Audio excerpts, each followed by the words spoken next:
sebanyak 8.085 pondok pesantren diizinkan memulai aktivitas belajar mengajar di tengah pandemi virus corona per 20 Juli 2020. Izin tersebut dikeluarkan oleh Kementerian Agama. Ini mendorong DPP LDI menggelar webinar bertema Menjadi Pondok Pesantren Sehat pada Era Pandemi COVID-19. Webinar mengenai ponpes sehat di masa pandemi itu diikuti hampir 1.000 orang di 337 titik di seluruh Indonesia. Para peserta umumnya adalah para ulama dan pengelola pesantren, boarding school, dan penyelenggara pendidikan dinia formal atau PDF di bawah naungan LDI. Menurut Ketua DPP LDI Kriswanto Santoso, acara yang diselenggarakan oleh DPP LDI tersebut dilatari pondok pesantren merupakan lembaga pendidikan yang unik. Santri membaur dalam asrama, kelas, dan masjid. Hal ini bila tak dicermati akan memudahkan penyebaran COVID-19. Pandemi COVID-19 ini sampai saat ini dan diperkirakan oleh para ahli dan akademisi masih belum akan selesai dalam waktu yang dekat. Tentu kegiatan belajar mengajar tidak boleh berhenti. Pembinaan terhadap generasi penerus tidak boleh berhenti. Ini menjadi tantangan tersendiri. Sementara ada pemberitaan di media beberapa pondok yang sudah mulai ada kejangkitan.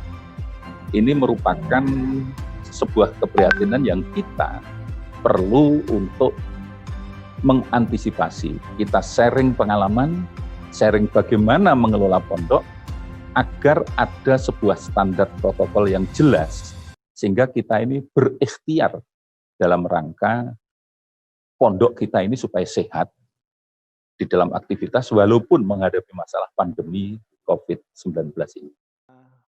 Acara tersebut menghadirkan Kasubdit Pendidikan Pesantren Kementerian Agama, Basnang Said, Kepala Bidang Pencegahan, Mitigasi, dan Kesiapsiagaan Pusat Krisis Kesehatan Kementerian Kesehatan, Ina Agustina Istruini. Sementara dari institusi pondok pesantren, hadir pula Ketua Pengurus Rabitoh Ma'ahid Islamiyah atau RMI Nadatul Ulama yang juga staf khusus Presiden Bidang Keagamaan, Kiai Haji Abdul Ghaffar Rozin, dan Dani Pramudia, Satgas COVID-19 DPP LDI, sekaligus Koordinator Tim Kesehatan Ponpes Minhajur Rosyidin.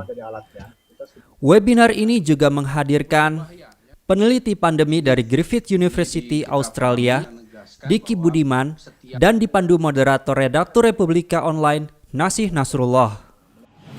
Para pemateri menekankan pentingnya menegakkan protokol kesehatan, baik dari kalangan para kiai dan para santri, serta warga di sekitar maupun di dalam pesantren.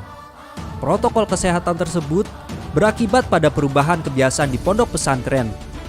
Penegakan protokol kesehatan tersebut ditujukan untuk menjaga keberadaan pondok pesantren yang selama ini juga memutar ekonomi warga yang tinggal di sekitar pesantren.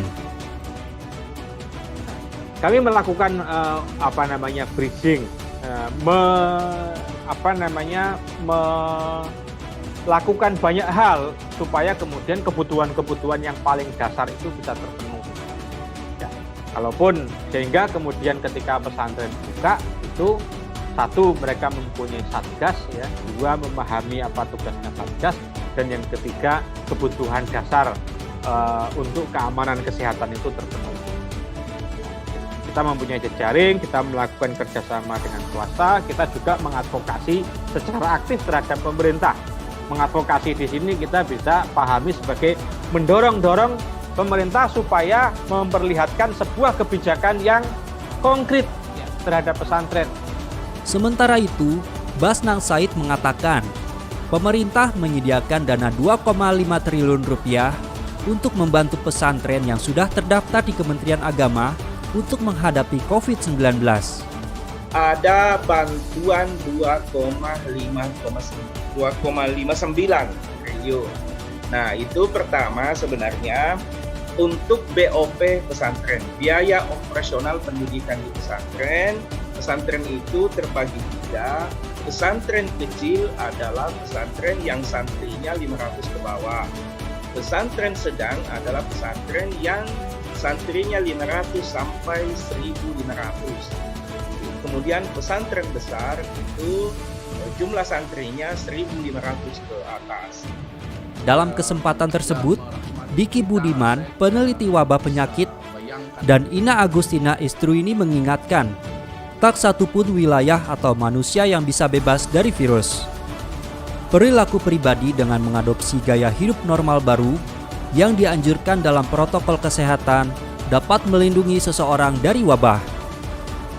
Bagi DPP LDI, acara ini diharapkan menghadirkan solusi praktis bagi para pengelola pesantren, agar para ulama, kiai, dan para santri bisa terus melaksanakan proses belajar mengajar dalam kondisi aman dan nyaman.